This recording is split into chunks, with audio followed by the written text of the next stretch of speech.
काल रात्री चोपडा तालुक्यात अचानक सुसाट वारा सुटल्याने या वादळी वाऱ्यामुळे नागरिकांना दिवसभरातील उष्णतेपासून गारवा मिळाला असला तरी विजेचा लपंडाव सुरू होता।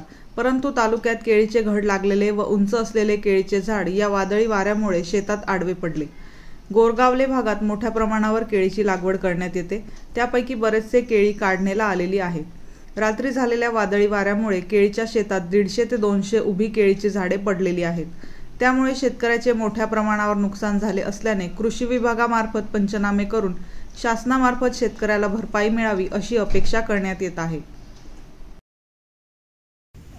संध्याकाळी रात्री आवाज आला तेव्हा पडलं ते 150-200 झाड येईन ते 150-200 झाडे। हां, काल किती वाजता हे वादळ होतं? रात्री 9 ते 11 पर्यंत चाललं असेल ते। म्हणजे खूप जोरदार जोरदार बनवणे होत होतं ते। हां हां। आणि आपले केळीचे जी हाईट आहे ते उंच आहे आणि घड लागलेले आहेत। घर लागले पूर्ण किती आहेत आपले शेतात लागवड का? हां, लागवड 1500। मग त्यापैकी हे जे काल वादळ झालं त्यामुळे किती आडवे झाले?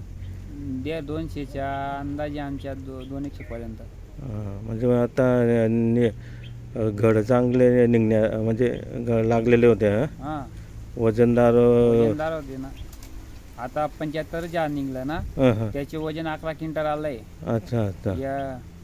हे 1.5-2 याचे जास्त आहे। हां, याचे बी समजिला तुमचे 22 क्विंटल 23 क्विंटलच्या नुकसान। तर पंचनामे करून शेतकऱ्यांना काहीतरी मिळाला पाहिजे। शासनाने पंचनामा केले पाहिजे। नाव बी सांगतो। काय नाव आहे आपलं? क्षेत्राचे नाव ताळचंद रामदास। अच्छा।